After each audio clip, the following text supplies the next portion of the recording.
안녕하세요 여러분. 양일고등학교 온라인 개학 통합과학 13차시 수업 시작해 보도록 하겠습니다. 여러분들 지금 제가 찍고 있는 지금 상황에 오늘 이제 2학년들까지 다 모두 등교를 한 상황입니다. 그래서 지금 마침 또 쉬는 시간이라 저쪽 복도로 이렇게 많은 이제 여러분들의 선배들이 지나갈 거예요. 약간의 잡음이 섞일 수 있다는 거, 제가 말하는 도중에 갑자기 종이 칠 수도 있다는 거 좀 양해 부탁드립니다. 벌써 시끄럽죠? 자, 봅시다. 여러분들 오늘 지구 시스템 내용 중에서 우리가 지난 시간에 화산활동에 대해서 얘기를 했었잖아요. 오늘은 화산활동 말고 이제 지진에 대해서 먼저 얘기를 해보도록 하겠습니다. 여러분, 지진이라는 게 뭔지는 대충 알고 계시죠? 지진이라는 건 뭐냐면 땅이 진동, 흔들린다는 걸 의미하는 게 지진입니다. 땅이 흔들리는 거예요. 그래서 보시면 이렇게 정의가 되어 있죠. 지구 내부에 축적된 에너지가 갑자기 방출되면서 땅이 흔들리는 현상이다. 그러니까 이 지진이라는 현상을 설명하는 글은요, 딱 이거 한 줄이에요. 땅이 흔들리는 현상이 지진이에요. 그런데 뭐라고 되어 있냐면 그 원인이 뭐다? 지구 내부에 축적된 에너지가 갑자기 방출되면서 라는 표현을 씁니다. 자, 그럼 지구 내부에 축적된 에너지라는 게 도대체 무슨 뜻이냐? 여러분들 여기 보시면 왜 이렇게 길지? 자, 여기 보시면 아주 긴 스테인리스 자가 있습니다. 이 스테인리스 자는요, 여러분 탄성이라는 게 있죠. 탄성이라는 건 뭐냐면 어떤 물체를 형태를 바꿨을 때 이 물체가 다시 원래의 형태로 되돌아가려고 하는 힘을 우리가 탄성이라고 불러요. 탄성력이라고 부릅니다. 자, 얘는 탄성이 있기 때문에 제가 이걸 이렇게 구부리게 되면, 구부렸다 한쪽을 놓게 되면 어떻게 될까요? 다시 이렇게 펴지면서 원래의 형태를 유지하려고 하게 되겠죠. 맞죠? 그런데 결국은 제가 얘를 구부려져 있게 하기 위해서 에너지를 이렇게 준 거죠. 맞죠? 그러면 이 구부려져 있는 자에는 어떤 상태야? 에너지가 축적되어 있는 상태예요. 그래서 이렇게 잘 잡고 있으면 문제가 없습니다. 잘 잡고 있으면 문제가 없는데 어느 순간 제가 실수로 한쪽을 놓게 되면 얘가 탕 하고 움직이면서 파르르르 하고 떨리게 되겠죠. 이런 현상이 땅에서 일어났을 때 우리는 이걸 뭐라고 부른다? 지진이라고 부르는 거예요. 그렇다면 이런 현상이 어떤 경우에 일어나냐? 첫 번째는 뭐냐면 가장 쉬운 게 화산 폭발이 일어날 때예요. 화산 폭발이 일어날 때. 자, 화산 폭발이 일어날 때는 왜 지진이 일어나냐면, 제가 지난 시간에 너무 똥 이야기를 해서 지저분할까봐 똥을 안 하고 다른 걸 하도록 할게요. 여러분, 선생님이 지금 이 입 안에다가 공기를 가득 채울 거예요. 공기를 가득 채우고 아주 강한 압력으로 공기를 밀어볼 겁니다. 이렇게. 어떤 느낌인지 이해되시죠? 자, 이 상태에서 어느 순간 제가 입을 열어서 공기가 뿜어져 나오게 되면 입 주변의 살들이 어떻게 돼요? 파르라고 떨리게 되겠죠. 잘 보세요. 하게 되면 푸 하는 순간 파르르르 하고 떨리게 됩니다. 무엇인가 강한 에너지로 분출이 되면, 땅에서는 마그마가 강한 에너지로 분출하게 되면 그 분출할 때의 충격으로 인하여 땅이 떨릴 수가 있겠죠. 맞죠? 그래서 지진이 일어나는 첫 번째 원인은 뭐냐면 바로 화산 폭발이 있을 때 지진도 함께 일어난다는 거 기억해 두시기 바랍니다. 그리고 그것보다 더 많이 일어나는 건 사실 뭐냐면 바로 단층에 의한 화산 폭발이에요. 단층에 의한 화산 폭발. 복도가 너무 시끄러운 관계로 잠깐 쉬었다 하도록 할게요. 네, 아주 약간 조용해졌습니다. 여러분들 선배들도 오랜만에 학교에 나오다 보니까 하고 싶은 얘기도 많고 그런 것 같아요. 마스크를 끼고 떠들어도 많이 시끄럽네요. 자, 봅시다. 여러분들 이제 그 지진이 일어나는 가장 큰 원인 중에 하나가 뭐냐면 바로 단층이라는 현상인데, 이 단층의 단자는 단절된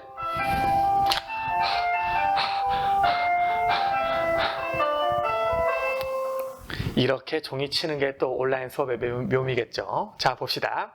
여러분들, 이 단층이라는 거는 단절된다는 의미의 단자와 그 다음에 이제 층, 한 층, 두 층, 세 층 할 때 그 층이에요. 그러니까 뭐냐면 지층이 끊어진다라는 의미를 가지는 게 단층입니다. 지층이 끊어지는 거. 그러니까 이렇게 차곡차곡 잘 쌓여있던 지층이 어느 순간 뚝 하고 끊어지는 현상, 이걸 뭐라고 부르냐면 단층이라고 불러요. 그럼 어떻게 하면 그렇게 딱딱한 암석들이 부러지게 될까? 여러분이 무엇인가를 부러뜨리는 상상을 하면 되게 쉬워요. 어떤 경우에 부러집니까? 걔가 버틸 수 없는 수준까지 힘을 가하면 부러지게 되겠죠. 예를 들어 여기 나무젓가락이 있으면 이 나무젓가락을 살짝 휘면 살짝 휘면 살짝 휘어지겠죠. 그리고 아까 얘기한 것처럼 손을 놓으면 원래 상태로 되돌아갈 겁니다. 그런데 얘를 정말 많이 이렇게 휘어지게 하다 보면 어느 순간 그 나무젓가락이 부러질 수 있겠죠. 그것처럼 마찬가지로 이 땅도 힘을 받게 되면 그 힘에 의해서 어느 순간 이렇게 뚝 하고 끊어지는 현상이 생길 수 있고, 우리는 이 현상을 뭐라고 부르냐? 단층이라고 불러요. 그래서 이렇게 잘린 부분을, 잘린 것을 단층이라고 부르고, 잘려서 생긴 이 면 있죠? 잘라져서 생긴 면. 케이크로 치면 케이크를 싹둑 자르면 그 케이크 안에 모양이 다 보이잖아요. 맞죠? 그 잘라진 면을 우리가 단층면이라고 불러요. 근데 이때 끊어지는 순간 힘이 모여있다가 탁 끊어졌기 때문에 막 휘어지다가 어느 순간 딱 끊어지면 파르르르 하고 떨린단 말이에요. 이 파르르르 하고 떨리는 상황을, 어떤 떨리는 현상을 우리가 지진이라고 하는데, 이때 그 떨림이 시작된 최초의 지점이 있겠죠. 그 지점을 여기라고 해봅시다. 여기에서 떨림이 시작됐다고 할 때 우리는 이 지점을 뭐라고 부르냐면 진동의 근원이 되는 곳이에요. 그래서 여기를 뭐라고 부르냐? 진원이라고 부릅니다. 여기에서 떨림이 시작되었어 라고 보는 거예요. 자, 그러면 그 떨림은요, 모든 방향으로 다 퍼져나갑니다. 아래로도 퍼지고 옆으로도 퍼지고 위로도 퍼져나가게 돼요. 자, 그래서 그렇게 모든 방향으로 진동이 퍼지게 되고요. 진원을 중심으로. 그 다음 여기 보시면 여기 지금 진원, 지진은요 땅 속에서 일어났어요. 근데 우리가 지진에 대해서 뉴스를 접할 때 이런 뉴스를 접합니다. 예를 들어 경상북도 경주시 동쪽 해역 57km 지점에서 지진이 발생했습니다. 이런 표현을 씁니다. 어느 지역에서 지진이 발생했습니다 라는 이런 표현을 쓴단 말이에요. 이런 표현을 쓰는 이유가 뭐냐면 우리가 땅 속에는 주소가 없잖아요. 그러니까 땅속을 표현할 방법이 없기 때문에 어떻게 보는 거냐면, 땅속에서 지진이 발생했어요. 진원에서. 그러면 그 진원에서 수직으로 올라오다 보면 언젠가는 지표면을 만나게 되겠죠. 그리고 언젠가는 만난 이 지표면은 주소도 있을 것이고 경도, 위도 이런 것들이 있겠죠. 쉽게 말하면 정확한 위치를 우리가 지도상에서 찍을 수 있겠죠. 우리는 진원으로부터 이렇게 바로 위로 수직으로 올렸을 때 만나는 이 지표면, 여기를 뭐라고 부르냐면 진앙이라고 부릅니다. 진앙. 진앙지. 그래서 예를 들어서 일본 도쿄에서 지진이 발생했습니다.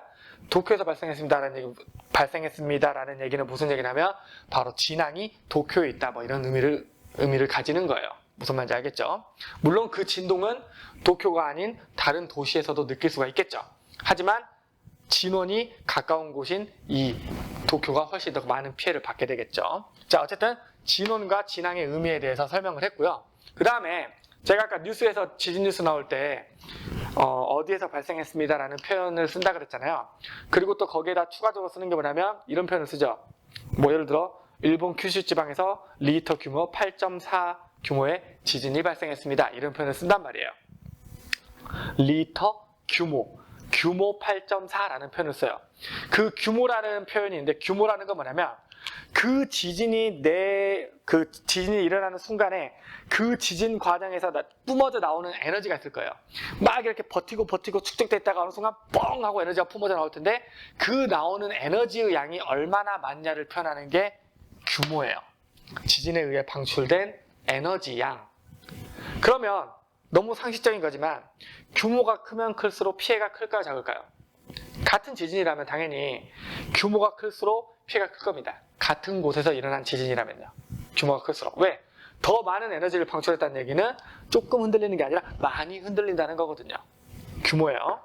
자, 그런데 규모가 아무리 크다고 한들 멀어지면 멀어질수록 그 진동은 약해지겠죠. 거리가 멀어지면, 예를 들어 빛도 그렇잖아요. 아무리 강한 빛이어도, 아무리 강한 태양빛이어도 저 멀리서 보면 태양이 그렇게 밝게 안 보일 거예요. 아무리 약한 핸드폰 불빛이라 하더라도 가까이서 보면 눈이 부실 거예요. 즉 우리가 느끼는 밝음의 정도는 태양이 더 빛을 많이 내요, 핸드폰이 더 빛을 많이 내요? 태양이 더 빛을 많이 내죠. 하지만 태양은 한참 멀리에 있고 핸드폰은 바로 눈앞에 댄다면 핸드폰을 눈앞에 댔을 때 더 눈부시다고 느낄 수 있을 겁니다. 이처럼 우리가 느끼는 정도는 그 녀석이 내는 에너지의 총량과만 관계 있는 게 아니에요. 뭐냐면 거리가 되게 중요한 역할을 한다는 얘기죠. 무슨 얘기냐면 규모가 정말 큰 지진이 저기 1000km 밖에서 일어났어요. 규모가 상대적으로 작은 지진이 우리 집 밑에서 일어났어요. 그럼 규모는 더 작지만 더 가까운 우리 집에서 일어났기 때문에, 우리 집 밑에서 일어났기 때문에 실제로 우리 집에서 느끼는 진동의 정도는 가까운 곳에서 일어났을 때 더 클 거란 얘기죠.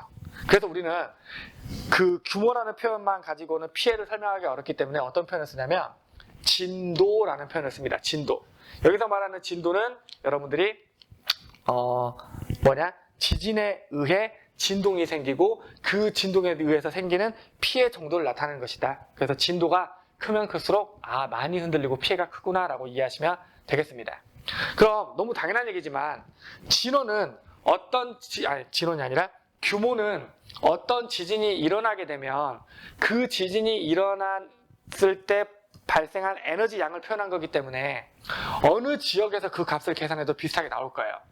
하지만 진도는 진원과 멀어지면 멀어질수록 진도는 약해지겠죠. 그렇기 때문에 측정한 지역마다 진도 값은 다르게 나올 수밖에 없습니다. 그 차이점을 명확하게 기억해 두시길 바랄게요. 자, 그 다음 하나만 더 추가적으로 하자면 여러분들 지금 여기서 진원이 있고 진앙이 있는데 이 진원과 진앙의 깊이 있죠. 깊이. 어떤 경우에는 되게 얕은 곳에서 지진이 일어날 수도 있고 어떤 경우에는 되게 깊은 곳에서 지진이 일어날 수도 있습니다. 자, 그때 우리는 깊은 곳에서 일어난 지진을 뭐라고 부르냐? 깊은 곳에서 일어난 지진을 우리 깊을 심자 기억나시죠? 심해할 때 썼던 거. 깊은 곳에서 발생한 지진을 신발 지진이라고 불러요. 발음 똑바로 하세요. 신발 지진이라고 합니다. 그리고 상대적으로 얕은 곳에서 일어나는 지진을 뭐라 부르냐? 천발 지진이라고 불러요. 우리가 다음 부분에서 얘기할 때 이 용어들을 쓸 거기 때문에 정확히 기억해 두시기 바랍니다. 진원이 얕은 곳에 있다. 천발 지진. 진원이 저기 깊은 곳에 있다. 신발 지진이라고 표현해요. 물론 책에 따라서 이제 그 중간쯤 되면 중발이라는 표현을 쓰기도 합니다. 어쨌든 얕은 곳과 깊은 곳, 진원의 깊이에 따라 이런 두 가지 표현을 쓴다라는 거 기억해 두실게요. 자, 이어서 지진파의 종류와 특성에 대해서 얘기해 봅시다. 자, 지금부터 지진파의 종류와 지진파 분석에 대해서 얘기해 보도록 할게요. 여러분들 이 부분은 중학교 때 배운 경험이 있을 겁니다. 지진파의 종류에는 P파가 있고 S파가 있다 이런 얘기 들어보신 적 있을 겁니다. 그거 먼저 짚으면서 넘어가도록 할게요. 여러분, 지진파라는 건, 지진이라는 건요, 결국 땅이 흔들리는 거예요. 땅이 막 이런 식으로 흔들리던, 땅이 막 이런 식으로 흔들리는 현상이거든요. 우리는 이처럼 무엇인가 매질을 타고 흔들리면서 가는 걸 뭐라고 부르냐면 파동이라고 부릅니다. 파동, 웨이브, 파동이라고 불러요. 그런데 그 파동의 형태와 특성에 따라서 땅이 흔들리는 파동이 지진파인데 그것의 형태와 특성에 따라서 우리는 걔네들 P파, S파, L파, 렐라파 이런 식으로 나눈 게 있거든요. 그것들에 대해서 좀 얘기해 보도록 합시다. 첫 번째, P파라는 파동이 있어요. P파. P파는요, 가장 대표적인 종파입니다. 종파라는 건 뭐냐면, 여러분들 중학교 때 배웠는지 모르겠지만, 파라는 게 이렇게 이동을 하잖아요. 예를 들어, 여기에서 진동을 만들었더니 그 진동이 이렇게 해서 여기까지 갔다라고 합시다. 그때 그 흔들리는 방향과 그 파동이 전달되는 방향이 있겠죠. 예를 들면 제가 파가 이렇게 이동한다고 하면, 이 파는 어떻게 흔들리고 있어요? 위, 아래, 위, 아래 이렇게 흔들리고 있죠. 맞죠? 그런데 이 파는 어떻게 이동하고 있어? 여러분이 봤을 때 왼쪽에서 오른쪽으로 이동을 하고 있죠. 그럼 파가 이동하는 방향과 진동 방향이 이렇게 수직이라는 걸 알 수 있죠. 이처럼 우리는 파의 진동 방향과 파의 전달 방향을 보고 우리가 종파, 횡파를 나누곤 합니다. 자, 근데 보시면 P파는 어떤 특징을 가지냐면 땅이 이렇게 흔들려요. 이렇게. 그리고 이 지진파는 어느 방향으로 전달되냐면 이 방향으로 전달됩니다. 땅이 이렇게 흔들리면서 이렇게 전달돼요. 진동이. 자, 그럼 진동하는 방향이 어때요? 진동하는 방향이 이렇게 흔들리면서 양옆으로 흔들리면서 그리고 전달되는 방향 역시 어떻게? 옆으로 전달되고 있었죠. 맞죠? 이처럼 진동 방향과 전달 방향이 나란한 파를 우리는 뭐라고 부르냐? 이런 파를 종파라고 부릅니다. 종파. P파는 지진파 중에서 종파인 녀석이에요. 자, 그 다음에 S파 같은 경우에는요, 어떻게 전달되냐면 아까 제가 설명드렸던 것처럼 이렇게 전달됩니다. 이렇게. 자, 그럼 진동하는 방향이 무슨 방향이죠? 위, 아래 방향이죠. 맞죠? 그래서 진동 방향을 제가 이렇게 표시해 볼게요. 위아래로 진동을 해요. 땅이. 그런데 땅이 위아래로 진동하면서 파가 이렇게 전달돼요. 그럼 파가 이동하는 방향은 왼쪽에서 오른쪽이죠. 그럼 진동 방향은 위아래인데 파가 이동하는 방향은 수평 방향이야. 이처럼 진동 방향과 이동 방향이 수직으로 되어 있는 이런 파를 우리는 뭐라 부르냐? 횡파라고 부릅니다. 그래서 P파는 지진파 중에서 종파인 녀석이고 S파는 지진파 중에서 횡파인 녀석이다라는 걸 일단 기본적으로 알아두시길 바라고요. 그 다음에 P파 같은 경우에는요, 얘가 지진이 일어난 지역에서 이제 다른 지역으로 그 지진파가 이동을 하겠죠. 그 지진파가 이동하는 속도가 지진파의 종류마다 다르거든요. 근데 이 지진파의 이동 속도가 가장 빠른 파가 바로 P파예요. 이 P파는요, 전파 속도라고 하죠. 얘가 이동하는 속도가 되게 빨라요.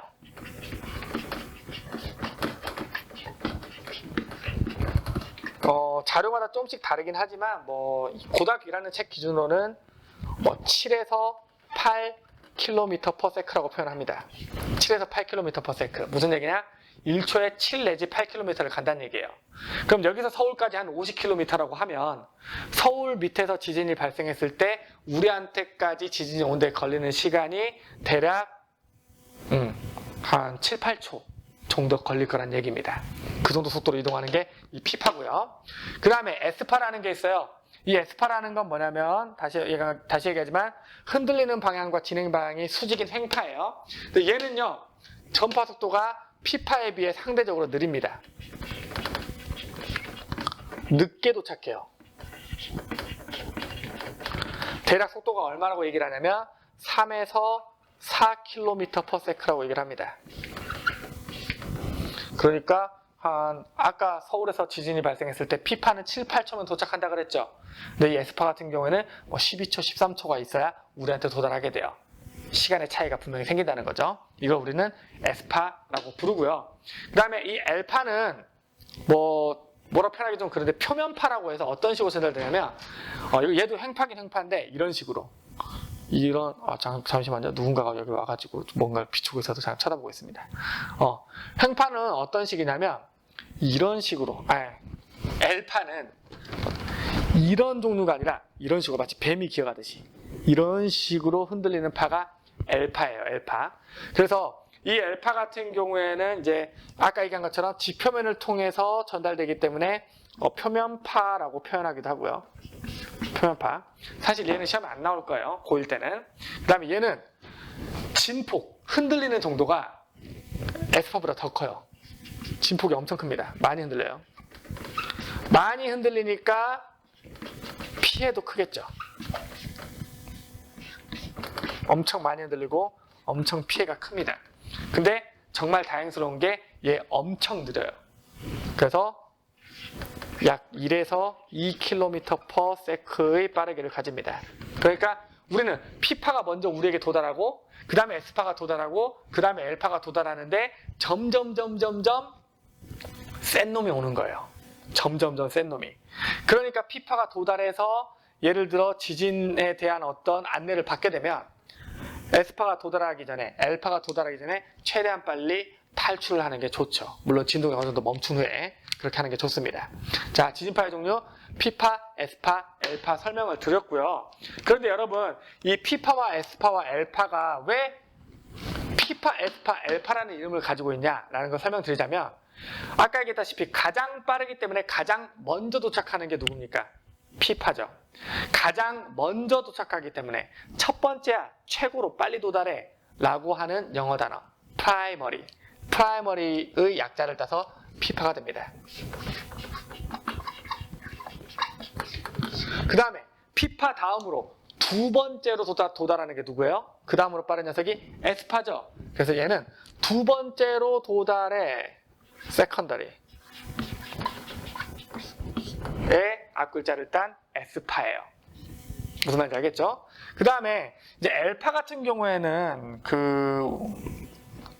첫 번째, 두 번째, 세 번째 하면 이제 얘는 세 번째니까 third 파, T파 이렇게 하면 될 것 같은데 사실은 그렇게 짓지 않았고 얘는 이 파를 발견한 사람의 이름을 따서 이제 러브파라는 표현을 씁니다. 러브파.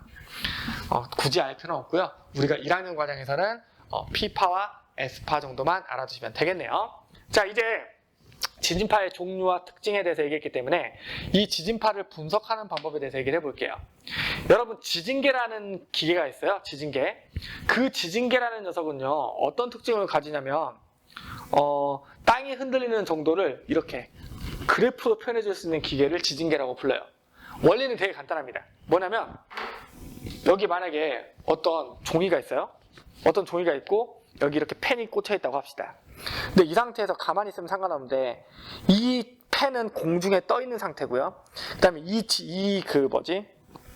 이 종이는 땅과 연결되어 있다고 합시다. 그럼 지진이 일어나면 어떻게 될까요? 종이가 땅과 연결됐으니까 종이가 이렇게 흔들리게 되겠죠. 맞죠? 그러면 종이를 이렇게 지나가게 만들면 이러다가 지진이 나면 어떻게 될까? 이렇게 흔들리면서 펜으로 흔들린 정도를 기록하게 되겠죠. 종이에. 우리는 이런 걸 뭐라 부르냐? 지진계라고 불러요. 그래서 그 지진계에 그렇게 그려진 그래프를 봤더니 이렇게 그래프가 그려졌다고 합시다. 시간 순서로 보면 이쪽이 먼저고 이쪽이 나중이에요. 자, 그럼 처음 해보세요. 하나도 안 흔들렸네?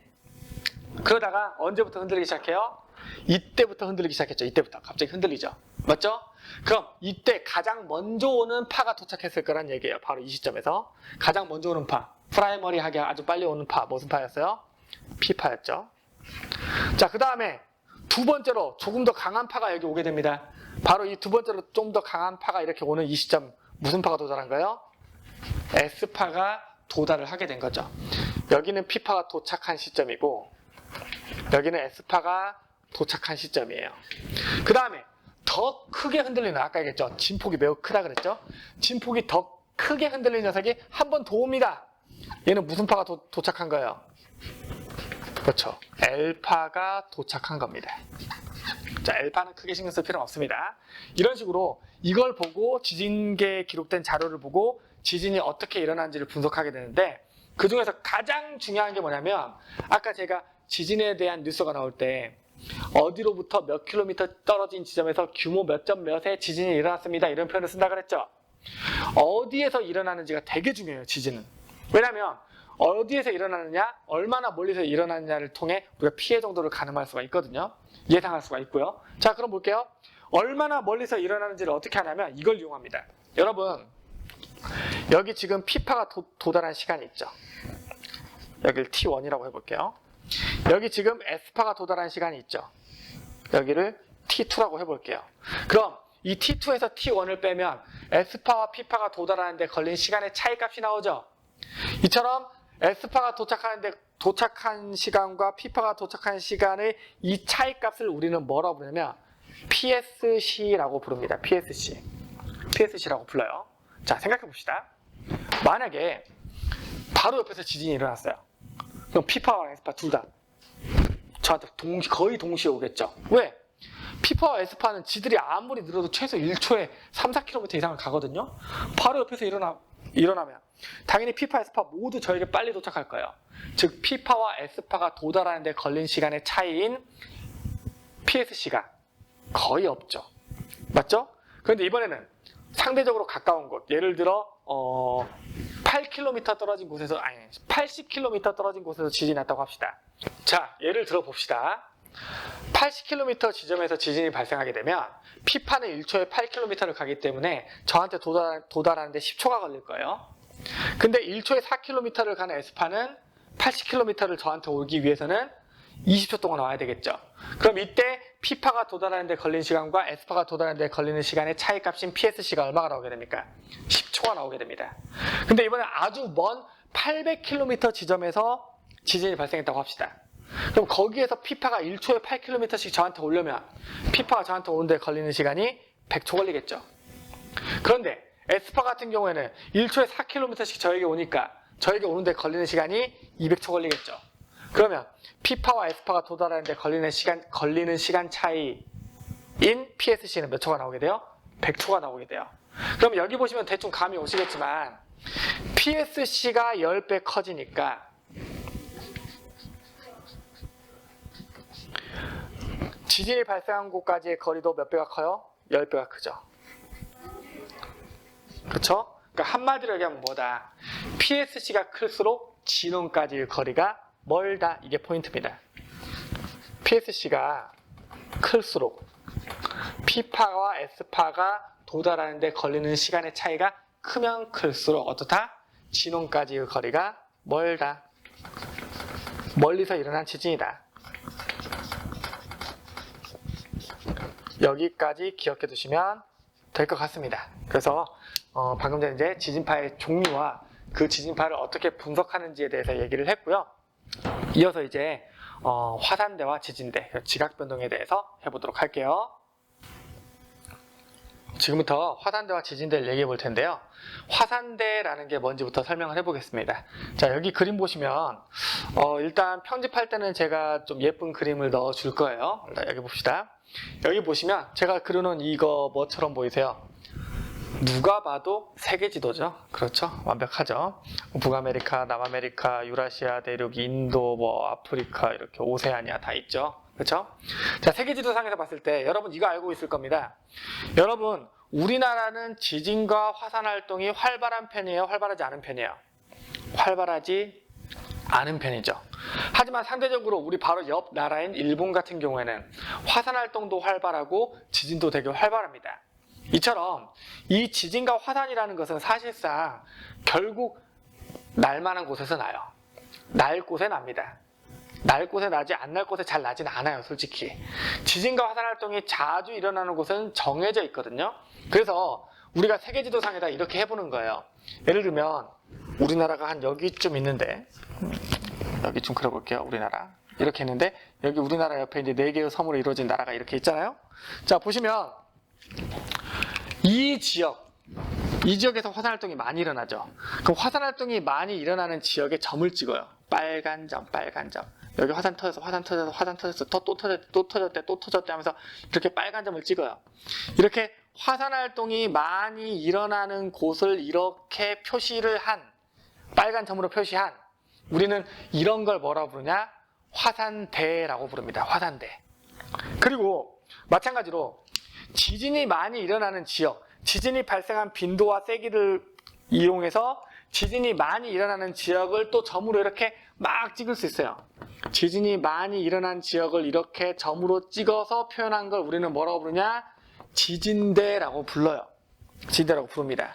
그럼 제가 지금 대충 그러는 거 보시면 아시겠지만 실제로 이 화산대라는 녀석과 지진대라는 녀석이 거의 일치한다는 사실을 알 수가 있죠. 일치할 수밖에 없는 가장 큰 이유가 뭐냐면 바로 이 화산대와 지진대는 조금 이따 배울 판과 판의 경계에서 화산활동과 지진활동이 많이 일어나기 때문에 쉽게 말하면 화산활동과 지진활동의 이 발생하는 원인 자체가 같기 때문에 같은 곳에서 자주 일어나는 거예요.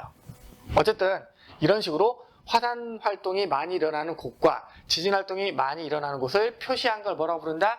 화산대, 지진대라고 한다. 그리고 거의 일치하게 된다. 왜 거의 일치하냐? 바로 이런 현상들이 어디에서 일어난다? 판과 판의 경계에서 일어나기 때문이다 라는 거 기억해 두시면서, 그렇다면 판이라는 게 정확히 뭐냐를 좀 얘기해 보도록 합시다. 판구조론이라는 게 있어요. 판구조론. 이건 뭐냐면 우리 지표면 있잖아요. 우리 지표면을 지구를 그릴 때 이렇게 둥그렇게 그리지만 사실은 자세히 들여다보면 우리 사람의 두개골처럼 이 지구도 하나의 거대한 구형이 아니라 조각조각 퍼즐들이 맞춰져 있는 형태라고 보시면 돼요. 그래서 지표면은 한 개의 판으로 되는 게 아니라 여러 개의 판때기들이 이렇게 붙어서 만들어진 거다라고 해서 지구표면은 크고 작은 여러 개의 판들로 덮여 있으며, 그리고 또 더 놀라운 사실은 그 판들이 계속해서 1년에 1cm에서 20cm씩 조금씩 각기 다른 방향으로 지들 알아서 움직이고 있다는 거예요. 지구는 판이라는 조각들로 이루어져 있는데 그 판들이 움직이고 있어. 이게 판구조론이에요. 자, 움직이다 보면 무슨 일이 생기냐면, 이따 판구조론 그 그림을 제가 띄워놓은 거 보시면 아시겠지만, 움직이다 보면 무슨 일이 생기냐면 판과 판끼리 서로 이렇게 마주 보면서 서로 달려와서 꽝 부딪히는 경우도 생길 수 있고, 혹은 판이 이렇게 벌어지는 경우가 생길 수도 있고, 혹은 판과 판이 이런 식으로 비껴 지나가는 경우도 생길 수가 있어요. 그때 어쨌든 부딪히는 경계나 혹은 벌어지는 경계나 혹은 스쳐 지나가는 경계나 이런 경계면에서 무슨 일들이 일어난다? 바로 화산활동과 지진활동이 일어난다. 그래서 화산대와 지진대는 일치한다 라는 내용들을 얘기하시면 될 것 같습니다. 자, 판이 또 그리고 뭐냐면, 여러분 우리 지구의 내부 구조를 보면 기본적으로 지각이 있고, 지각 밑에 뭐가 있다고 배웠어요? 멘틀이 있다고 배웠죠. 근데 이 멘틀도요, 멘틀의 윗부분, 상부 멘틀은요, 열이 별로 많지 않기 때문에 딱딱하게 굳어있는 암석이에요. 완전 고체예요. 그런데 이 멘틀의 아랫부분, 하부 멘틀은요, 매우 열기가 뜨겁기 때문에 부분적으로 녹아있어서 적당히 유동성이 있어요. 유동성이 있으면 뭐가 가능하다 그랬죠? 대류가 가능합니다. 이렇게 빙글빙글 도는 게 가능해요. 자, 이때 대륙지각 두껍죠? 예전에 배웠죠? 해양지각 얇죠? 자, 지각 딱딱한 암석이죠? 그리고 멘틀의 상부, 위쪽 딱딱한 암석이죠? 이래서 이 지각과 멘틀의 상부 부분을 하나로 묶어서 이걸 뭐라고 부르냐? 암석권이라고 부릅니다. 그리고 그 밑에 유동성이 있는 하부 멘틀을 뭐라고 부르냐? 연약권이라고 불러요. 그때 우리는 이 연약권이 대류를 하면서 그 위에 있는 암석권이 조금씩 움직이는 거거든요. 그럼 이 암석권이 결국 뭐란 얘기야? 이 암석권 자체가 바로 우리가 얘기한 뭐예요? 판이에요. 판입니다. 이 판이 여러 개가 지구상에서 움직이면서 여러 가지 지각 변동이 나타난다는 뜻입니다. 그래서 이 판구조론 여러 개의 판들로 되어 있다라는 거 기억해 두시고, 걔네들끼리 움직이면서 여러 가지 일들, 지진과 화산 활동이 생긴다 기억해 두시길 바라고요. 제가 진심으로 수업을 짧게 끝내려고 했거든요. 근데 계산을 해보니까 13차시의 진도를 다 빼야 하는 상황이더라고요. 그래서 어쩔 수 없이 눈물을 머금고 수업을 더 촬영하도록 하겠습니다. 지구 시스템 오늘 끝내버리도록 할게요. 자, 지구 시스템 마지막 내용인데요. 판의 경계와 지각 변동, 즉 판의 경계에서 어떤 지각 변동이 있는지를 볼 건데, 제가 여기에 좀 화면을 띄워놓을 텐데 보시면 그 판과 판의 경계에는요 되게 다양한 형태가 있는데, 보시면 판의 이동 방향에 따라서 판과 판이 서로 만나는 경계가 있고, 혹은 판과 판이 이렇게 떨어져 나가는 경계가 있고, 혹은 판과 판이 이런 식으로 비껴 지나가는 경계가 있어요. 우리는 이런 경계를 뭐라고 부르냐면, 이렇게 퍼져 나가는 경계를 촥 퍼진다고 해서 발산형 경계라고 부르고, 그 다음에 어느 한 점으로 이렇게 모이듯이 이렇게 가는 경계를 뭐라고 부르냐? 수렴형 경계라고 부릅니다. 수렴형 경계. 그리고 이런 식으로 비껴 지나가는 경계를 보존형 경계라고 부르는데, 그거를 실제 그림 제가 그린 지형도를 통해서 한번 얘기해 보도록 하겠습니다. 자, 볼게요. 지금 보시면 여기 왼쪽에 그려놓은 이 지각은요 매우 두꺼운 지각이죠. 맞죠? 여러분 대륙지각과 해양지각 중에 뭐가 더 두껍다 그랬죠? 네, 대륙지각이 더 두껍다고 했었죠. 맞습니다. 그래서 얘는 대륙지각을 제가 그려놓은 거예요. 대륙지각이고요. 그 다음에 여기 있는 이 지각은 지금 바다 밑에 있으면서 되게 상대적으로 얇은 지각이죠. 맞죠? 그래서 제가 그려놓은 이 지각, 이 양쪽에 있는 이 지각들은 해양지각이다 라는 것도 기억해 두시면서 보면 좋을 것 같습니다. 자, 그 다음 보면 여러분들 지각의 아래쪽, 우리 직권의 구조를 보시면 지각 밑에 뭐가 있었죠? 멘틀이 있었죠. 멘틀. 그래서 이 지각 밑쪽 이 부분은요 멘틀이 있다라고 보시면 돼요. 멘틀이 있어요. 그런데 여러분 아시다시피 이 멘틀이라는 녀석이 기본적으로 유동성이 있기 때문에 이 멘틀은 어떤 특징을 가진다? 뜨거워진 멘틀은 위로 올라가고 상대적으로 차가운 멘틀은 밑으로 내려가는 대류 현상이 나타납니다. 그래서 멘틀이 이런 식으로 솟구쳐 올라오는 부분도 있을 거고요. 그 멘틀이 이렇게 지나가다가 이렇게 하강하는 곳도 있을 겁니다. 이런 식으로 멘틀이 이런 식으로 대류를 하고 있는 상황이다라고 보시면 될 것 같아요. 자, 그러면 이제 무슨 일이 생기는지 한번 볼게요. 첫 번째, 발산형 경계부터 보도록 합시다. 발산형 경계라는 건 뭐냐면, 일단 멘틀이 대류하다가 상승하는 곳에서 발산형 경계가 만들어지게 됩니다. 왜 상승하는 곳에서 발산형 경계가 만들어지냐면, 멘틀이 이렇게 돌잖아요. 이렇게 멘틀이 위로 올라왔어요. 위로 올라왔는데 지각이 막고 있어요. 지각이 막고 있으니까 더 이상 가지 못하고 어떻게 돼요? 옆으로 퍼지게 되겠죠. 올라갔는데 지각이 막고 있네? 어쩔 수 없이 옆으로 퍼지게 되겠죠. 그러면 멘틀이 이렇게 돌고 있는 상황에서 그 멘틀 위에 놓여있는 지각은 멘틀의 이동 방향과 같은 방향으로 이동하게 되겠죠. 그럼 생각해 보시면 멘틀이 이렇게 돌아요. 이렇게 돕니다. 그럼 이 위쪽에서는 멘틀의 이동 방향이 이 방향이니까 당연히 이 위에 놓여있는 지각도 어떻게 될까? 이 방향으로 움직이게 되겠죠. 즉 판과 판, 지각과 지각, 이 판과 판의 경계가 어떻게 돼요? 멀어지는 경계인 겁니다. 우린 이런 경계를 발산형 경계라고 불러요. 멘틀 대류가 상승하는 부분, 바로 그림상에서 이 부분이죠. 멘틀이 위로 상승했다가 양옆으로 퍼지니까 이 지각도 양옆으로 사실 지금 이동을 하고 있는 중인 거예요. 이 지각이 오른쪽에 있는 지각은 오른쪽으로, 왼쪽에 있는 지각은 왼쪽으로 이렇게 지각이 이동을 하고 있는 상태입니다.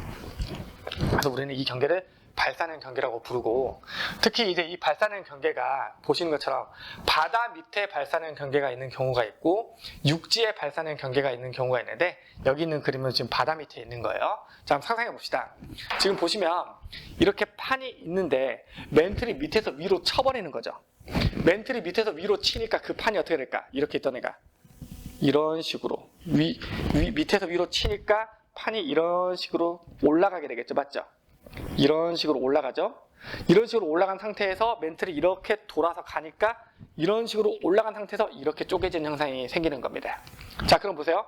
평평했던 땅에 갑자기 멘틀이 아래서 위로 쳐 올리니까 얘가 이렇게 올라가는 구간이 생겼습니다.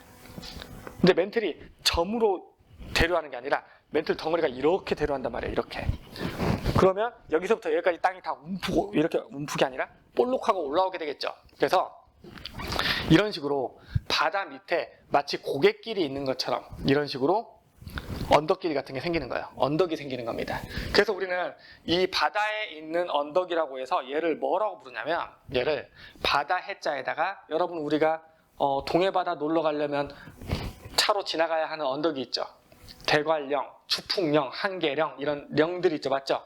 그래서 이거는 바다에 있는 언덕, 산맥, 이런 표현으로 써서 뭐라고 쓰냐면 얘를 해령이라고 불러요. 뭐라고 부른다고요? 해령이라고 부릅니다. 그래서 보시는 것처럼 이 발산형 경계에서는 뭐가 생성이 되냐면 해령이 생성이 돼요. 해령이 생성되고, 또 하나는 뭐냐면, 여러분 보세요. 이렇게 돼 있던 땅이 있었어. 근데 얘가 지금 멘틀이 밑에서 위로 쳐 올리니까 얘가 빠지직 갈라지면서 이런 식으로 벌어지죠. 그럼 지금 자세히 보시면 아시겠지만 이 제 주먹이 이루는 각도가 이렇게 붙어 있다가 이렇게 벌어지면서 이 부분이 어떤 형태가 돼요? V자 형태의 골짜기 모양이 돼버리죠. 이렇게 골짜기 형태가 되죠. 이 V자 형태의 균열이 생기면서 생긴 이 골짜기를 뭐라고 부르냐? 여기 해령의 꼭대기 부분에는 골짜기가 폭파했거든요. 이렇게 골짜기가 폭파했는데 이렇게 V자 형태로 만들어진 이 골짜기를 뭐라고 부르냐? 균열에 의해 만들어진 골짜기잖아요. 그래서 골짜기 곡자를 써서 열곡이라는 표현을 씁니다. 이 부분을 열곡이라고 불러요. 열곡. 그래서 발산형 경계에서는 해령이라는 지형과 열곡이라는 지형이 형성된다라고 얘기를 하는 겁니다. 그리고 열곡과 똑같은 걸로 뭐가 있냐면 열곡대라는 게 있어요. 그럼 열곡대와 열곡은 무슨 차이가 있냐? 열곡대는 대륙지각에서 이게 형성됐을 때 열곡대라고 부르고요. 그 다음에 해양지각에서 이게 형성됐을 때를 우리가 열곡이라고 부르는 겁니다. 그 차이가 있다는 거 알아두시길 바라고요. 자, 그 다음 보시면 여기 매우 뜨거운 뭐가 올라오고 있는 거야? 매우 뜨거운 멘틀이 올라오고 있는 거죠. 그래서 그 열기 때문에 그 열에 의해서 여기서는 암석이 녹아 있어요. 우리 이 암석이 녹아 있는 이 덩어리를 뭐라고 불렀죠? 마그마라고 불렀었죠. 맞죠? 그리고 이 마그마가 지각의 약한 틈을 뚫고 얘가 갈라지고 있으니까, 쉽게 말하면 구멍이 뚫리고 있다는 얘기잖아요. 갈라지고 있으니까 이쪽으로 분출할 수 있게 됩니다. 그러니까 이 발산형 경계에서는 뭐가 만들어질 수 있어? 당연히 화산 활동이 생길 수 있다는 것도 예상할 수 있겠죠. 맞죠? 그 다음에 아까 제가 얘기했었죠? 화산 폭발이 일어나면 거기서 당연히 무슨 일도 생길 수 있다. 지진도 일어날 수 있다. 그래서 발산형 경계에서는 화산 활동과 얕은 곳에서 생기는 천발 지진까지 모두 발생할 수 있다 라고 이렇게 얘기를 하는 게 발산형 경계입니다. 여기서 해령에 대해서 하나 더 덧붙이자면, 여기 해령 같은 경우에는 보세요. 얘가 지금 이렇게 치고 올라간 다음에 얘가 멘틀을 타고 이렇게 갈라져요. 그럼 이렇게 갈라지기만 하면 여기에 정말 구멍이 큰 게 뚫리겠죠? 뭔가 문제가 있죠. 구멍이 뻥 뚫려서 바닷물이 다 그냥 멘틀로 빠져버리는 말도 안 되는 상황이 생길 수 있잖아요. 그래서 그런 상황은 생기지 않고요. 얘가 지금 이렇게 올라가서 벌어지면 틈이 벌어진 만큼 마그마가 올라와요. 그래서 마그마가 올라와서 여기에서 식어가지고 굳어요. 자, 마그마가 굳으면 뭐가 되죠? 암석이 되죠. 보세요. 벌어져서 이동합니다. 그때 새로운 암석들이 만들어지면서 더덕더덕 붙어요. 그러면 여기서는 결국 계속해서 새로운 암석들이 만들어지고 있죠. 계속해서 새로운 지각이 만들어지고 있는 거죠. 그래서 이 발산형 경계에서는 뭐라고 표현하냐면 새로운 지각이 만들어지는 경계다라는 표현도 써요. 여기서 계속해서 새로운 지각이 만들어지는 거예요. 자, 그리고 또 하나 상상해 봅시다. 얘가 점점 이 방향으로 이동한다 그랬죠. 멘틀의 대류 방향을 따라서. 그럼 가까운 곳에 있는 암석은 만들어진 지 얼마 안 된 암석이죠. 여기 멀리 있는 암석은 한참 전에 만들어진 암석이죠. 그래서 실제로 암석의 나이를 보면요. 암석의 나이. 이 암석이 얼마나 오래됐는지 이 나이를 보면 해령과 가까운 쪽일수록 만들어진 지 오래되지 않은 젊은 암석, 그리고 해령과 멀어질수록 암석의 나이가 더 많아진다는 사실도 알 수 있어요. 게다가 바닷속에 있던 여러 가지 물질들이 이렇게 막 가라앉잖아요. 맞죠? 가라앉으니까 얘가 점점 어떻게 되냐, 퇴적물들이 쌓여가지고 두꺼워집니다. 그래서 여기서부터 여기 해령에서 가까운 쪽에서 먼 쪽으로 이동함에 따라서 암석의 나이와 이 지각의 두께가 모두 두꺼워진다라는, 나이도 많아지고 두께도 두꺼워진다라는 특징을 가지고 있는 것이 해령입니다. 자, 이 정도 얘기했으면요, 발산형 경계는 거의 끝난 거라고 볼 수 있고요. 자, 그 다음 여기 수렴형 경계 보도록 합시다. 수렴형 경계라는 건 어떤 거냐면 멘틀이 여기서 이렇게 돌아요. 마찬가지로 여기 있는 멘틀도 이렇게 돌고 있겠죠. 맞죠? 그러다 보면 이번에 멘틀이 이렇게 돌아서 만나가지고 들어가는 부분이 생길 거예요. 여기서 보면 멘틀이 여기서 상승했어요. 그리고 다시 돌아서 이렇게 내려가는 부분이 생기죠.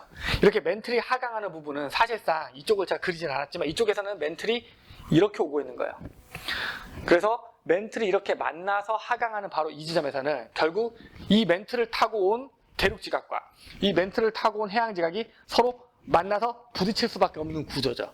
이처럼 어느 한 점으로 얘네들이 이렇게 모이고 있는 경계, 이걸 뭐라고 부른다? 수렴형 경계라고 부르게 됩니다. 수렴형 경계. 그래서 방금 얘기한 것처럼 이 수렴형 경계의 특징은 멘틀이 대류하다가 하강하는 곳이다, 이렇게 내려가는 곳이다 라는 걸 기억해 두시면 되고요. 이 수렴형 경계는 크게 세 가지가 있습니다. 어떻게 세 가지가 있냐면 대륙지각과 대륙지각이 꽉 만나는 수렴형 경계가 있고요. 해양지각과 해양지각이 꽉 만나는 그런 수렴형 경계가 있고, 대륙지각과 해양지각이 만나는 수렴형 경계가 있어요. 여기서 제가 그린 수렴형 경계는 어떤 지각과 어떤 지각이 만나고 있습니까? 대륙지각과 해양지각이 만나고 있죠. 약간의 차이는 있는데 크게 그 설명에서 벗어나진 않으니까 이것만 알아도 큰 문제는 없을 거예요. 자, 봅시다. 해양지각과 대륙지각이 수렴형 경계에서 지금 만나고 있어요. 만나고 있기 때문에 무슨 일이 생기냐면, 잘 봅시다. 여기 대륙지각이 있어요. 여기 해양지각이 있어요. 멘틀의 움직임에 의해서 만나죠. 꽝 부딪혔습니다. 근데 얘가 갈 데가 없어요. 갈 데가 없으니까 어떻게 해야 돼? 서로 이렇게 밀다 보면 서로 양쪽에서 밀고 오는데 서로 막고 있으니까 못 가니까 갈 곳은 두 군데밖에 없습니다. 어디? 위 아니면 아래밖에 못 가요. 무슨 말인지 이해되시죠? 가다가 만났어. 야, 네가 가라, 네가 가라. 나 안 갈 거야. 서로 밀고 있어요. 그럼 갈 곳은 어디밖에 없어? 위로 피해 가거나 아래로 피해 가거나 둘 중에 하나거든요. 근데 여러분, 우리가 예전에 수업할 때 얘기했던 거 기억하실 겁니다. 대륙지각과 해양지각 중에 누가 더 밀도가 크고 무겁다 그랬죠? 해양지각이 더 밀도가 크고 무겁다고 했죠. 그러니까 대륙지각과 해양지각이 서로 붙으면 서로 안 가려고 밀리는데 누가? 상대적으로 무거운 해양지각이 무거우니까 밑으로 이런 식으로 당연히 빠지게 돼요. 이렇게 상대적으로 밀도가 큰 해양지각이 상대적으로 밀도가 작은 대륙지각 밑으로 파고들게 됩니다. 그래서 깊게 파고들어서 언젠가 다시 멘틀 안으로 들어가게 돼요. 자, 그럼 이 과정을 생각해 볼게요. 지금 보시면 이 해양지각이 대륙지각 밑으로 파고드는 거예요. 왜? 수렴형 경계인데 만났는데 갈 곳이 없네? 네가 가라 멘틀 하면서 이렇게 무거운 애가 이렇게 끌려가고 있는 상황입니다. 그럼 이 상황에서 이 대륙지각과 해양지각 사이에 뭐 매끈매끈 참기름을 발라놓은 것도 아니기 때문에 얘들이 정말 스무스하게 이렇게 미끄러지지 않겠죠. 어떻게 미끄러지냐면 버티고 버티다가 뿌득, 버티고 버티다가 뿌득, 뿌득, 뿌득, 뿌득 이런 식으로 미끄러지면서 간단 말이에요. 그러면 이렇게 뿌득, 뿌득, 뿌득 할 때마다 에너지가 쌓이고 쌓였다가 뿌득, 쌓이고 쌓였다가 뿌득, 쌓이고 쌓였다가 뿌득. 감이 오시죠? 에너지가 쌓이고 쌓였다가 뿌득, 뿌득, 뿌득, 뿌득, 뿌득 흔들리면서 이렇게 들어간단 말이에요. 즉 제가 이렇게 X 표시를 한 부분에서 무슨 일이 일어나는 거예요? 지진이 발생하는 거예요. 지진이. 근데 보시면 얘는 상대적으로 깊지 않은 곳이죠. 이것들 중에서 비교해보자면 깊지 않은 곳에서 지진이 발생하죠. 하지만 이쪽으로 가면 갈수록 아주 깊은 곳에서 지진이 발생하게 되는 거죠. 그래서 이 수렴형 경계의 특징이 뭐냐면 바로 지진이 일어나긴 일어나는데 어떻게 일어난다? 얕은 곳에서 일어나는 천발 지진부터 깊은 곳에서 일어나는 신발 지진까지 모두 다 일어날 수 있는 곳이 바로 이 수렴형 경계다라는 걸 기억해 두시기 바랍니다. 자, 그 다음 얘네들이 이렇게 뿌득뿌득뿌득 하는 과정에서 그 여러 가지 압력과 마찰열에 의해서 여기에서 뭐가 만들어질 수 있냐면 마그마가 만들어질 수 있어요. 마그마. 암석이 녹아있는 마그마가 만들어질 수 있습니다. 그런데 이 마그마가 지각의 약한 틈을 뚫고 나오면 이게 뭐라 그랬어요? 화산이거든요. 화산. 그래서 해저 화산이 폭발하겠죠. 그럼 마그마가 뿜어져 나왔으니까 다시 굳겠죠? 굳으면 암석이 되죠? 그래서 해저에 화산섬이 만들어질 수 있어요. 그런데 해저에 화산섬이 만들어지고 나서도 계속 마그마가 분출되면, 계속 화산 활동을 하면 그 화산섬이 점점 위로 성장을 하겠죠. 그러다 보면 그 그 해저 화산이 결국은 수면 위로 올라오게 될 겁니다. 쉽게 말하면 화산섬이 만들어지게 되는 거예요. 근데 문제는 판과 판의 경계가 점과 점의 만남이 아니라 면과 면의 만남이기 때문에 이런 식으로 파고 들어가잖아요. 그럼 여기서도 섬이 뽕 생기고 여기서도 섬이 뽕 생기고 여기서도 섬이 뽕뽕뽕 생겨요. 섬이 어떤 식으로 생겨요? 줄지어서 생기게 돼요. 그래서 우리는 이렇게 줄지어서 생긴 섬을 뭐라고 부르냐면 열 맞춘다. 야, 너 줄 맞춰. 야, 열 맞춰. 열 맞춰. 이렇게 표현하죠. 열을 맞춰서 만들어진 섬이기 때문에 이걸 뭐라고 부르냐면 열도라고 불러요. 특히 판과 판의 경계에서 이렇게 둥그렇게 있는 형성되는 열도를 뭐라고 부르냐면 호상열도라고 부르거든요. 호상열도. 그래서 대충 감을 잡으셨겠지만 여기는 제가 뭘 그러는 거냐면 이제 깊은 바다 태평양 쪽이라고 생각하시면 되고 여기가 우리 아시아 쪽이고 바로 여기에 우리나라가 이쯤에 있고 여기 동해 바다가 있고 이게 바로 뭐예요? 우리가 열도라고 부르는 나라 있잖아요. 네, 맞아요. 일본이 이런 식으로 생긴 섬입니다. 호상열도. 이 호상열도가 어느 경계에서 생긴다? 바로 수렴형 경계에서 생길 수 있다라는 거 기억해 두시기 바라고 화산활동 때문에 생긴 거라는 거 기억해 두시면 될 것 같아요. 자, 그 다음 여기 지금 보시면 이 지진이 일어나는 대륙지각과 해양지각의 경계면 있죠. X 표시해 놓은 경계면. 저 경계면의 이름이 뭐냐면 바로 베니오프대예요. 베니오프대. 베니오프대라고 부르는데 뭐 이거는 외울 수밖에 없어요. 왜냐하면 베니오프라는 사람이 발견해서 베니오프대예요. 다시 한번 얘기하지만 제가 발견했으면 정주홍대라고 이름을 지었을 텐데 베니오프대 이 사람이 발견해서 이렇게 부르는 거고 한 번 더 설명하자면 이 베니오프대에서는 깊은 곳에서 발생하는 신발 지진부터 얕은 곳에서 발생하는 천발 지진까지 모든 지진이 일어날 수 있다라는 거 다시 한번 강조드립니다. 이게 바로 수렴형 경계입니다. 수렴형 경계고 여기에 그림은 그리지 않았지만 제가 그림으로 그 영상으로 첨부를 할 건데 대륙지각과 대륙지각이 만나는 경우가 있어요. 대륙지각과 대륙지각이 만날 때는 둘 다 밀도가 작잖아요. 그러니까 서로 안 내려가려고 해요. 그럼 안 내려가려고 하면 얘랑 만났어? 근데 안 내려가려고 하면 갈 곳은 하나밖에 없죠. 서로 밀고 있는데 내려갈 수는 없다면 방법 하나뿐이죠. 올라가야죠. 이처럼 양쪽에서 누르는 압력에 의해서 이렇게 지층이 휘어지는 걸 습곡이라고 부르거든요. 그래서 수렴형 경계에서는 양쪽에서 누르는 힘 때문에 습곡이 생겨요. 이렇게. 근데 이 습곡에 의해서 높게 올라가면 거대한 산맥이 만들어지는 거거든요. 우리는 이런 산맥을 뭐라고 부르냐? 습곡산맥이라고 불러요. 습곡산맥. 그래서 수렴형 경계에서는 이렇게 거대한 산맥이 만들어질 수 있다도 기억해 두시면 되고, 가장 대표적인 습곡 산맥이 뭐냐면 인도 대륙과 유라시아 대륙이 붙으면서 만들어진 히말라야 산맥이에요. 사실은 원래 그 대륙 이동설에 따르면 인도와 유라시아가 붙어있지 않았거든요. 근데 인도와 유라시아가 점점 가까워져서 결국은 충돌하게 된 거고, 그때 그 충돌하면서 지각이 뽕 하고 솟구쳐 올라온 게 에베레스트 산이 있는 바로 그 히말라야 산맥이에요. 대표적인 습곡 산맥이죠. 자, 그렇게 해서 수렴형 경계 얘기 끝났고, 참고로 해양 지각과 해양 지각의 경계에서는요, 똑같이 호상열도가 생길 수 있다, 이 정도로만 기억하고, 자, 그림만 간단하게 첨부하도록 할게요. 자, 그럼 수렴형 경계가 끝났고 이제 발산형 경계, 보존형 경계에 대해서 얘기를 할 건데, 보시면 지금 이 수렴형 경계에서는 보세요, 판과 판이 만났는데 해양판, 이 해양 지각이 어떻게 됩니까? 들어가서 결국은 없어지죠. 그래서 수렴형 경계에서는 판이 소멸되는 경계라는 표현을 써요. 근데 아까 제가 발산형 경계는 뭐라 그랬어요? 이 벌어지면서 점점 새로운 판이 생긴다 그랬죠. 그래서 수렴형 경계는 판이 소멸되는 경계고, 발산형 경계는 판이 만들어지는 경계거든요.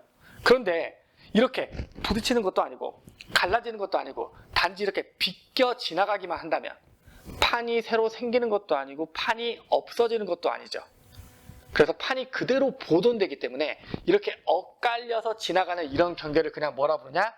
보존형 경계라는 표현을 씁니다. 보존형 경계. 이 보존형 경계에 대해서 한번 봅시다. 이 발산형 경계에 있던 이 해령 보이시죠? 해령 보이시면 제가 해령을 쭉 일렬로 연결한 게 아니라 여기 이렇게 약간 엇갈리게 끊어진 부분이 있을 거예요. 제가 그 관련 사진 자료를 첨부해서 여기다가 보여줄 건데, 실제로 그 대서양의 이 해령이 되게 발달해 있는데, 그 해령이 그냥 이렇게 일자로 쭉 연결된 게 아니라 드문 이렇게 끊기면서 연결되어 있거든요. 바로 그 지점을 제가 표현한 부분이에요. 자, 봅시다. 여러분, 해령에서는 판과 판이 어떻게 이동하냐면 해령을 중심으로 양옆으로 갈라지듯이 이동하죠. 맞죠? 그러면 그림을 그려보면 여기서 얘는 이 왼쪽에 있는 이 해양지각은 왼쪽으로 이동합니다. 이 해령을 중심으로 오른쪽에 있는 해양지각은 오른쪽으로 이동해요. 이해되시죠? 근데 여기 있는 이 해령을 중심으로 오른쪽에 있는 해양지각은 오른쪽으로 이동하죠. 이 해령을 중심으로 왼쪽에 있는 해양지각은 왼쪽으로 이동하죠. 그럼 바로 이 부분 있잖아요. 이 부분.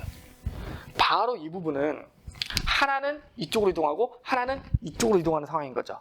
즉, 판과 판이 서로 엇갈리면서 이렇게 스치듯 지나가는 경계예요. 바로 이 경계를 뭐라고 부른다? 바로 보존형 경계라고 부르는 거예요. 바로 이 부분을 보존형 경계라고 부릅니다. 그래서 이런 보존형 경계에서는 무슨 일이 생길까 하고 상상을 해봤더니, 상상하기 가장 쉬운 게 있죠? 얘도 마찬가지예요. 이렇게 비껴 지나가는데 이때 정말 스무스하게 부드럽게 지나갈 수는 없단 말이에요. 버티고 버티다가 뿌득, 버티고 버티다가 뿌득, 뿌득, 뿌득, 뿌득 이렇게 지나가겠죠. 무슨 지진이 발생할까? 깊은 곳이 아닌 얕은 곳에서 발생하는 천발 지진이 발생할 수밖에 없죠. 그리고 여기서는 마그마의 분출은 이루어지지 않기 때문에 화산 활동은 없다라고 합니다. 그리고 방금 얘기했던 것처럼 대부분 어디에서 발생해요? 여기 지금 보신다시피 해령 주변에서 보존형 경계를 많이 관찰할 수 있어요. 많이 관찰할 수 있고, 실제로 여기뿐만 아니라 육지에도 이런 보존형 경계가 있습니다. 가장 대표적인 게 뭐냐면 미국에 있는 샌 안드레아스 단층이라는 게 있어요. 샌 안드레아스 단층. 이것도 사진 찾아서 제가 첨부를 할 텐데, 그거는 대륙 한복판에 이런 식으로 갈라져 있어 이렇게 스쳐 지나가는 단층이 있어요. 근데 문제는 그 과정에서 제가 지진이 발생한다 그랬죠. 지진이 발생하는데 무려 또 천발 지진이야. 쉽게 말하면 가까운 곳, 얕은 곳에서 지진이 발생합니다. 그래서 이 샌 안드레아스 단층이 있는 미국의 서부 지역은요, 지진 활동이 많고 지진이 한번 크게 터지면 큰 지진이 난다는 것도 알아두시길 바랍니다. 되게 위험한 단층이에요. 이런 부분들이 있다는 거 알아두시고요. 자, 그 다음 제가 지금 수업을 계속하면서 여러분들에게 설명을 한다고 하는데, 분명히 칠판에 써놨지만 여러분들에게 설명하지 않은 게 몇 가지 있습니다. 그 중에 하나가 바로 뭐냐면 해구예요. 해구. 자, 보시면 여기 수렴형 경계에서 얘가 이렇게 지금 바닷속이죠. 대륙지각과 해양 지각이 만나서 이렇게 파고 들어가는데 파고 들어가다 보니까 어떻게 돼요? 쑥 들어가는 바로 이 포인트가 생기죠. 그럼 이 포인트는 다른 지점보다 지금 이 포인트를 얘기하는 거예요. 이 포인트는 다른 지점보다 훨씬 수심이 깊죠. 되게 깊은 골짜기처럼 수심이 갑자기 깊어지는 이걸 우리가 뭐라 부르죠? 이거를 우리가 해구라고 부르잖아요. 그래서 수렴형 경계에서는 해구도 형성된다라는 거 기억해 두시길 바라고요. 그래서 제가 아까 수렴형 경계에 여기 안 써놨었구나. 해구도 형성된다는 거 알아두시길 바라고. 자, 그 다음에 제일 중요한 게 뭐냐면 여기서 이거 얘기 안 했잖아요. 정단층 얘기 안 했죠? 역단층 얘기 안 했죠? 그쵸? 변환단층 얘기 안 했죠? 그래서 단층만 설명하고 끝내도록 하겠습니다. 발산형 경계 했고요. 보조형 경계 했고요. 수렴형 경계 했어요. 이제 거기에서 일어나는 단층에 대해서 얘기를 할 건데, 여러분들 단층이라는 건 말 그대로 지층이 끊어지는 현상을 단층이라고 불러요. 지층이 끊어져요. 지층이 이렇게 차곡차곡 있다가 어느 순간 힘을 받아서 뚝 끊어지는 건데, 그때 그 뚝 끊어지는 과정에서 끊어진 모양이 어떤 형태를 띌 수 있냐면 이런 형태를 띌 수 있어요. 이거 제가 그림 안 그릴게요. 다 제가 찾아서 넣어볼게요.